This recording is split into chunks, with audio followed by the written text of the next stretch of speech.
అందరికీ నమస్కారం అండి। ఈ రోజు వీడియోలో మహాశివునికి ఎంతో ఇష్టమైనటువంటి మారేడుకాయను పూజలో ఎలా పెట్టుకోవాలి, పూజ అంతా అయిన తర్వాత మారేడుకాయను ఏం చేయాలి, అసలు మారేడుకాయను పెట్టుకొని పూజించడం వల్ల కలిగే ఫలితాలు ఏమిటి, ఏ రోజులలో మారేడుకాయను పూజించాలి, పూర్తి సమాచారంతో వీడియో అనేది అందిస్తున్నానండి। వీడియోని మాత్రం స్కిప్ చేయకుండా చూడండి।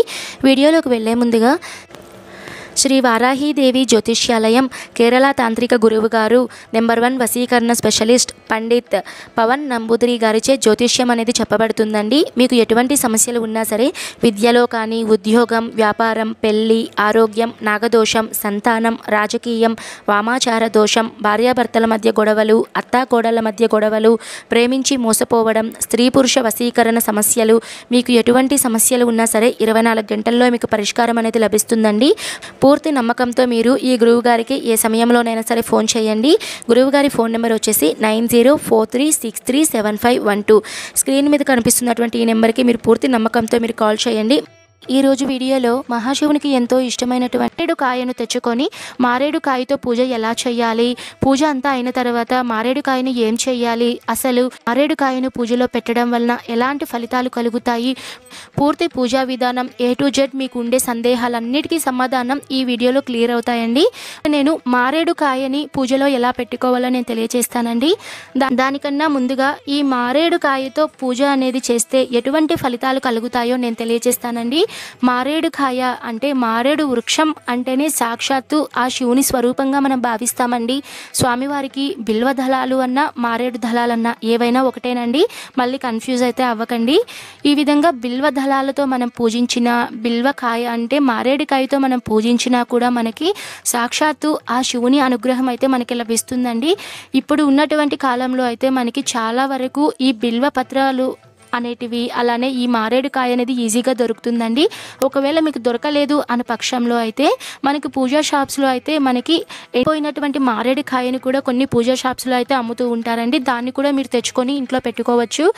అసలు ముందుగా ఈ మారేడుకాయను పూజలో పెట్టుకోవడం వల్ల ఎటువంటి ఫలితాలు కలుగుతాయి అంటే, ముఖ్యంగా ఎవరైతే సంతానం లేకుండా బాధపడుతున్న వాళ్ళు, ఎవరైతే పెళ్ళైన తర్వాత చాలా సంవత్సరాల నుంచి మాకు సంతానం లేదండి, మరి మాకు సంతానం కావాలని బాధపడుతున్న వాళ్ళు ఈ మారేడుకాయను మీరు కొన్ని ప్రత్యేకమైనటువంటి దినాలలో అంటే చెప్పాను కదండి, సోమవారం రోజున, అలానే మాస శివరాత్రి సోమవారం ప్రదోష సమయంలో, శివరాత్రి రోజున, కార్తీక మాసంలో మీరు ఈ మారేడుకాయని మీరు పూజలో పెట్టుకుంటే చాలా మంచిదండి। ఎవరైతే సంతానం లేని వాళ్ళు, అలానే కుటుంబంలో ఆర్థికంగా అంటే డబ్బుకి చాలామంది ఇబ్బంది పడుతూ ఉంటారండి, వాళ్ళందరూ కూడా ఈ మారేడుకాయ కూడా ఎవరైనా సరే పూజించి ఇంట్లో పెట్టుకుంటే చాలా మంచిదండి। ఇప్పుడు ఎలా పూజించుకోవాలో నేను తెలియజేస్తాను। నేనైతే రీసెంట్గా ఒక శివాలయం దగ్గరికి అయితే వెళ్ళానండి। శివాలయం బయట ఒక మారేడు చెట్టు అయితే చూశాను। నేనైతే మారేడుకాయనైతే తెచ్చుకొని శుభ్రంగా నేను కడిగి ఈ మారేడుకాయను మొత్తం నేను పసుపుతో అయితే నేను బాగా రుద్దుకున్నానండి। పసుపు అంతా పెట్టుకున్న తర్వాత విభూతితో నేను 3 నామాలను పెట్టుకొని మధ్యలో నేను కుంకుమ అనేది పెట్టుకొని అలానే ఒక ప్లేట్లో పెట్టుకొని తర్వాత పుష్పాలతో అలంకరణ అనేది చేశానండి। ఈ మారేడుకాయను పెట్టుకున్న తర్వాత మనం కొద్ది నియమాలను అయితే పాటించాలండి। అదేంటంటే మారేడుకాయను ఎవరైతే ఇంట్లో పెట్టుకుంటారో వాళ్ళు ఖచ్చితంగా బ్రహ్మచర్యం అనేది పాటించాలండి। ఒకవేళ పూజ అంతా అయిన తర్వాత కూడా మీరు మారేడుకాయను ఇంట్లో కనుక పెట్టుకుంటే, మీరు దేవుని రూమ్లో కనుక పెట్టుకుంటే ఆ ప్రాంతంలో మైలు ముట్టు అంటే ఉంటాయి కదా అండి, కొద్దిగా అలాంటివన్నీ తగలకూడదండి। ఎందుకంటే మన సాక్షాత్తు శివుడు కదా అండి, శివుడిని మనం పూజించుకొని ఇంట్లో పెట్టుకుంటున్నప్పుడు ఇలాంటివి కొద్దిగా మనం నియమాలు పాటించాలండి। ఇప్పుడు మనం పూజ అంతా అవుతుంది కదా అండి, పూజ అంతా అయిన తర్వాత ఈ మారేడుకాయని ఏం చేయాలి అంటే, ఈ మారేడుకాయని మీరు ఎండపెట్టుకొని అందులో ఉంటుంది కదండి గుజ్జు ఉంటుంది కదా, ఆ గుజ్జుతో జ్యూస్ అనేది కూడా చేసుకోవచ్చండి।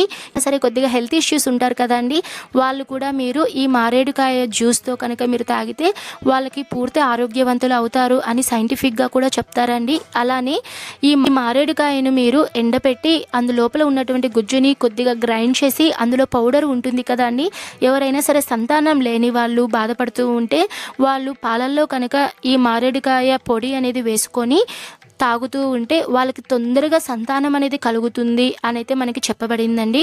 కాబట్టి ఇన్ని రకాల ప్రయోజనాలు ఉన్నాయండి మారేడుకాయ అంటే। మారేడుకాయ అంటే సాక్షాత్తు శివుడండి, కాబట్టి సాక్షాత్తు ఆయన్ని మనం ఇంట్లో పెట్టుకొని పూజిస్తున్నాము అంటే అంతకన్నా అదృష్టం ఏముంటుందండి। నేనైతే స్వామివారి మారేడుకాయనైతే తెచ్చుకొని పూజ అనేది చేసుకున్నానండి।